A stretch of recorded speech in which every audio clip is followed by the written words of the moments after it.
Hey everyone, this is Mike, and I'm here with Isaac. We are XPinionated. We are here to talk about video games, and we are here to have some fun. How are you doing today, Isaac? Let's get into it. Yeah, So, uh, exactly.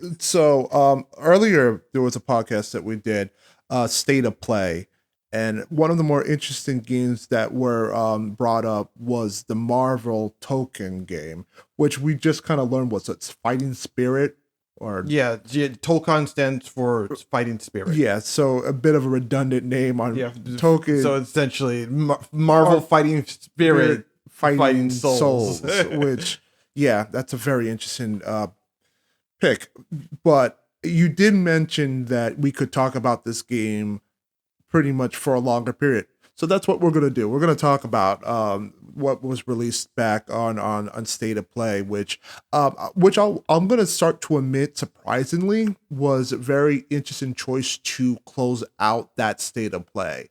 And not only that being a Marvel game, it's a fighting game to close that out, and a fighting game that got a lot of screen time too to Yeah. close that out. Yeah, very much so. I mean, it's by Arc System Works. Their fighting game pedigree. They're known for Guilty Gear and Blaze Blue, but more recently, they're best known for is Dragon Ball Fighters, because that was the game that really put them on the public map. Because for the longest time, Arc System Works was only known to like a niche community of fighting game fans for the longest time. But until they started working on Dragon Ball Fighters, that's when they blew up because they're working with such a huge IP, and now they're basically doing it again with another huge IP. So this company seems like the go-to when it comes to making like high pedigree like fighting games with well-known like franchises and whatnot. And I can't fault them for that. Like I do like Arc System Work games. They're very well made, especially even the ones that aren't as popular, such as DNF Duel or Grand Blue Fantasy Versus. I believe that's what it's called. Sorry if I screwed up that name, but I know it's also a very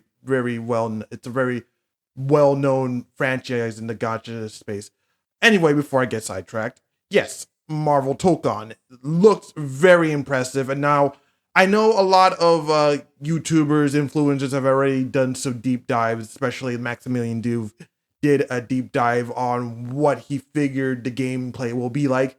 And surprisingly, he came to the conclusion that the gameplay was more like Guilty Gear Strive and less like Marvel versus Capcom 3, which was what it looks like on the surface, but it does have a lot of more interesting way of it doing the tag mechanics and whatnot, while having some of that Marvel versus Capcom flair, but not all of it. It's definitely more on the side of Guilty Gear Strive, and it's definitely looks like a fun like gameplay style to go with, especially with how they're going to handle the tag mechanics. It seems like you'll be able to either have like one character and then have like a bunch of assists, or you'll be able to have like two characters and two assists. I believe it might be a ratio system. I'm not exactly sure. A ratio system like a Marvel Capcom versus SNK 2.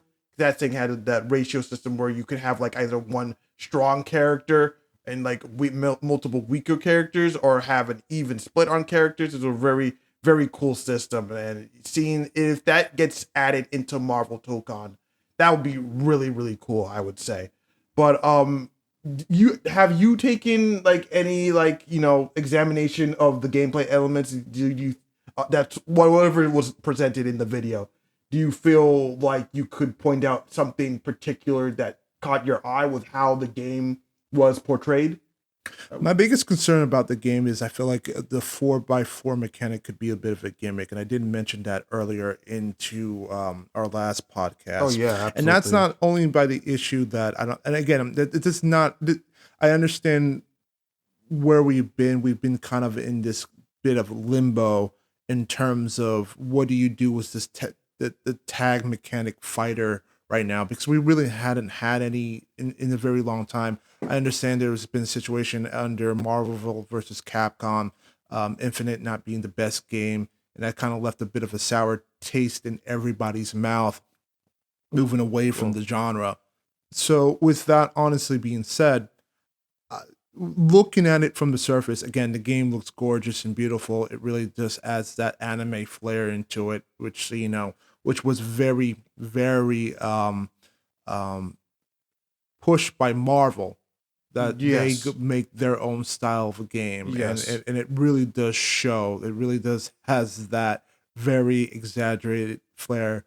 But going back into what you're saying within the system of game, I am very interested in how to see how this game mechanic works, because, like I said, could it is a little bit pushing how much characters can fill up a screen at the same time, and then the Yeah. craziness and a lot of the information overload, trying to go this way. Granted, they've been working on this for years, trying to hopefully figure how these things work. And I was thinking about what you're talking about, how that game mechanic works. I think when I was thinking about it and how this would work, where and how the way they explain it, it seems like you'll have a choice between using all four characters in the game, or maybe you, like you said, there'll be a ratio system where you go 1 by 3. Maybe you control one character that where is more tanky in terms of like health, Mm-hmm. and then the other three are assistant characters, but maybe you don't do as much damage if you go by one character,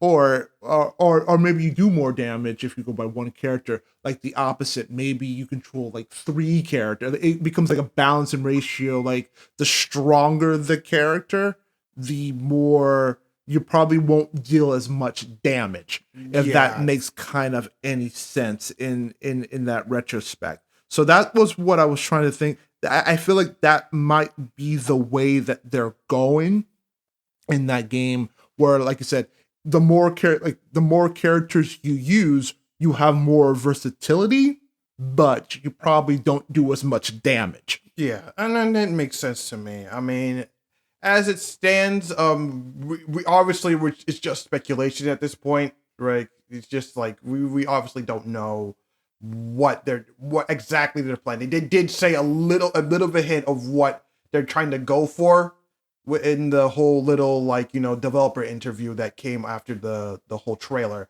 But I mean, obviously, I'm still looking forward to whatever they have planning for the game. I'm absolutely looking forward to it now. That being said, I did want to mention that when it comes to Marvel vs. Capcom Infinite, a lot of people actually liked the gameplay of Marvel vs. Capcom Infinite. What made the game fail was the visuals and the presentation, and how That much. was one of the biggest Yeah, issues. that Yeah. was the big issue. How certain characters didn't make it back in.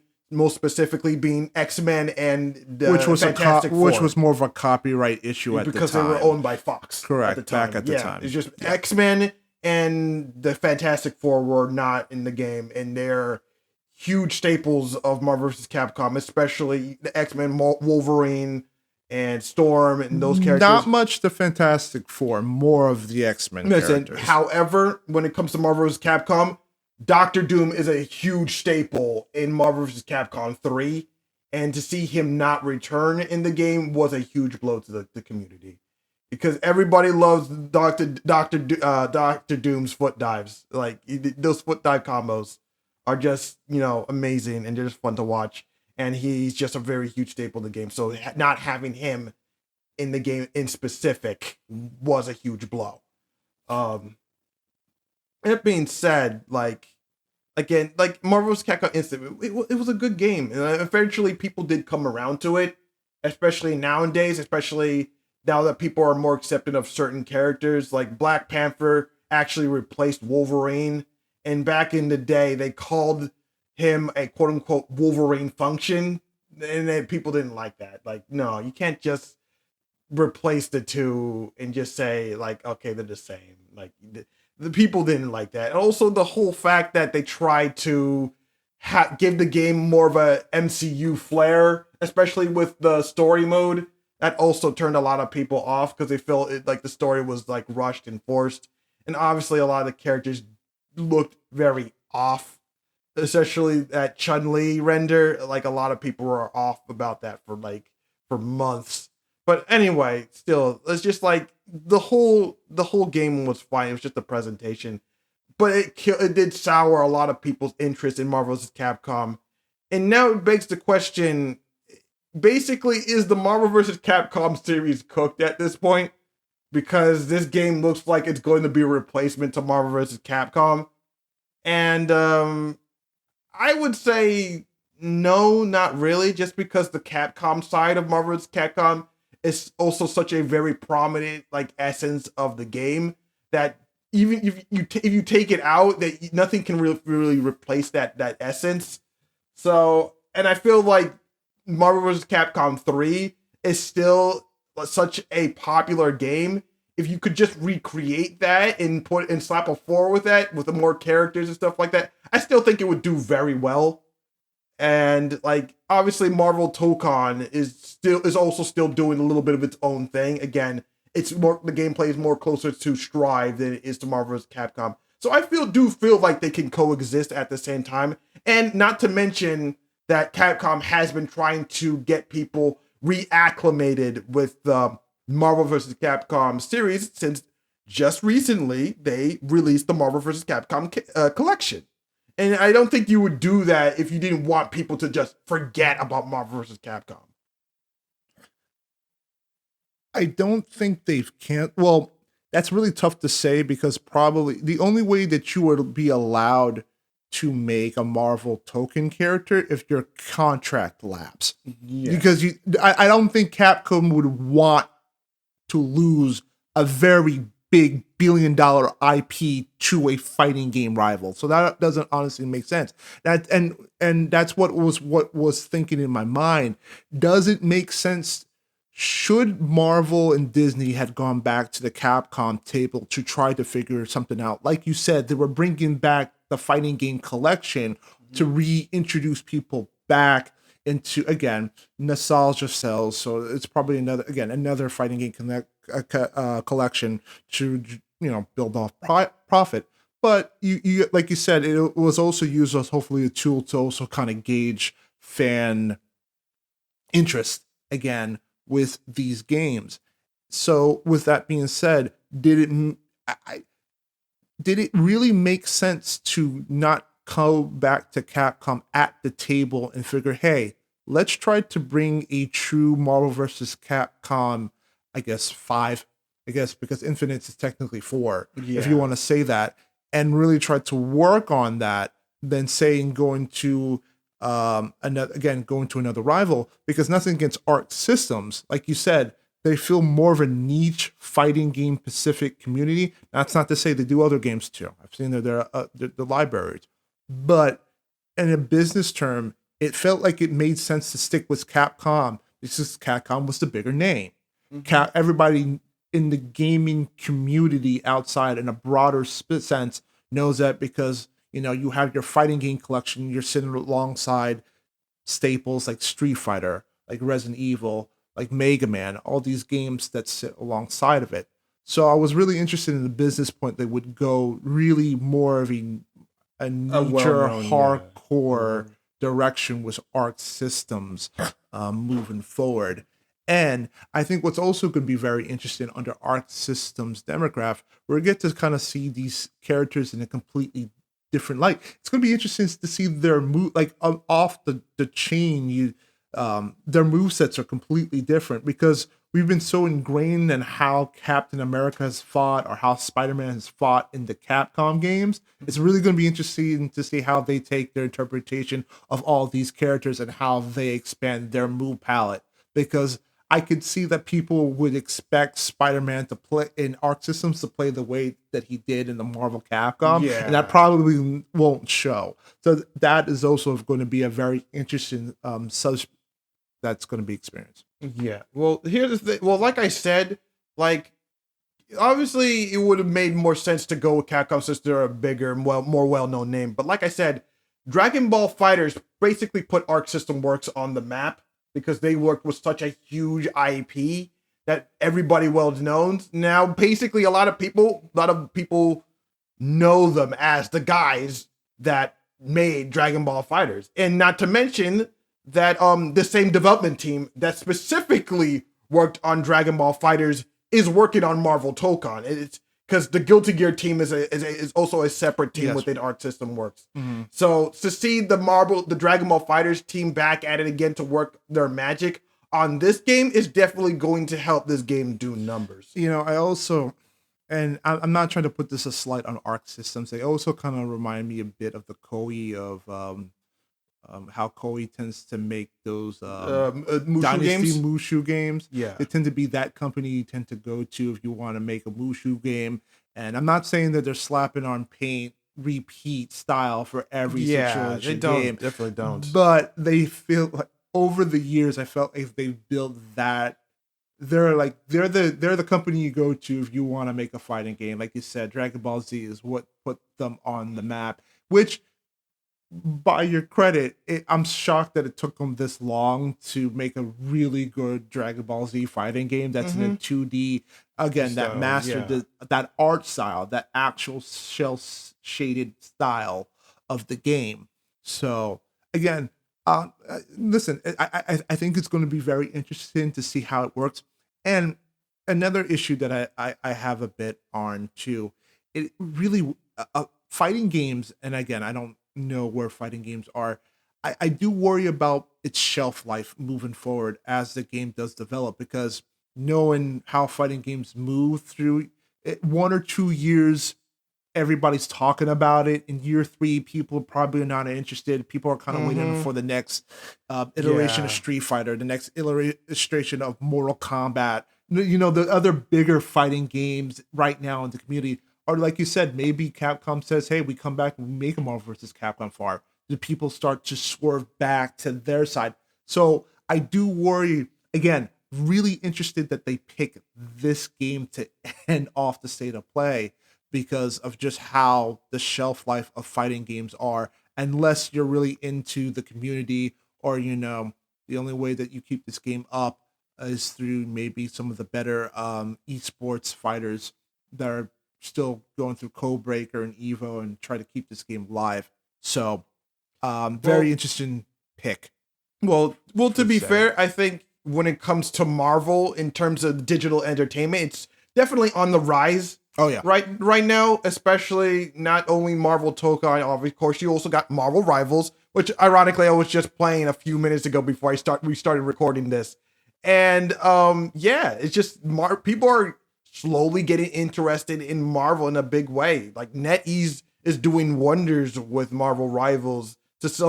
Arc System Works doing wonders with Marvel Tokon is going to be a huge treat, and there's probably going to be other Marvel games. And to add to that, even like what Sony has done with Insomniac, with the Spider-Man series, and obviously how well that's being done. Like the Marvel franchise has done really, really good. Hint DC, be nice if Warner Brothers actually give a shit about their DC products too. Again, this is a DC fanboy really, really hurting here right now for some good stuff right now at the moment. But that being said, Suicide Squad Kill the Justice League wasn't good enough for you? This is why I didn't want to dive into it. I did not need your input on that. But other than that, seriously, no, it's really good what Marvel's is actually mean. What they're actually sitting down and taking care of their IPs and making sure that they're given the best. They learned their lessons from games like the Avengers and not making some crappy products, and they're really actually diving into what people want in these games too. So Marvel has done a really fantastic job picking out the right companies to put their IPs in the best light. Yeah. Another thing I would also want to say, going back to Capcom, it would be nice if they worked on a new Marvel vs. Capcom game, but I think right now they're maybe perhaps working on another big project, such as Marvel vs. Capcom 3. Not the wrong game. Marvel, getting the words mixed up. Capcom versus SNK 3. That's what I meant to say. Sorry. But yeah, just because, they released another collection, including a bunch of Capcom versus SNK games. And obviously they're doing some collabs with SNK, as, Fatal Fury, City of the Wolves, down the line is about to release Ken and Chun-Li as playable characters. as recently in, the Street Fighter 6, they introduced Terry and Mai. So it seems like they're basically building up to a Capcom versus SNK 3. So they might be working on that and might not have enough time or manpower to work on another Marvel vs. Capcom game. That's what I think. And the last thing I just want to say is just this game's potential for crossovers with other like Marvel properties. Because basically, one thing I want desperately is a crossover with Marvel Rivals, just for this the skin potential. If you play Marvel Rivals, you can get skins from Marvel Tokon, and if you play Marvel Tokon, you get skins from Marvel Rivals. Personally speaking, I want that Iron Man skin in Marvel Rivals because they turned Iron Man into a freaking Gundam, and he looks awesome. So I would definitely pay money towards that. Plenty of options, but I like what Marvel and Disney are doing right now. Really good. Very much so. And it's just and it's funny, speaking Marvel Rivals, just like that also has ironically also has potential for a Marvel vs. Capcom crossover event, because I know a lot of people are iffy with Marvel Rivals and going off a tangent. I know people are iffy about Marvel Rivals and who they decide to do collabs, because they did mention they wanted to do collabs in that game in the future, but people don't want this thing to go crazy like Fortnite, where they start introducing characters like Rick and Morty and like LeBron James or whatever. But a Marvel vs. Capcom collab would be perfect for that game, and so would a Marvel Tokon collab would be great. And they're already doing collabs with other Marvel games, like that Marvel Puzzle Quest, whatever it's called. I believe it's I believe it's Marvel Puzzle Quest. So they're already doing crossovers with other Marvel games. So it wouldn't be surprising if they did the same with this. So anyway, that's basically all we had to say on Marvel Tokon, as well as a little bit on Marvel's Capcom and the future of that series. So what do you think about Marvel Tokon? Are you excited for it? Do you think it's just going to be a copy of Marvel vs. Capcom? Do you think it's going to be something more? Do you think the Marvel vs. Capcom series is cooked? Or just let us know what you think in the comments below. And if you like what we're doing here, please rate, comment, and subscribe. I'm Mike with my bro Isaac, and we are saying peace. Take care.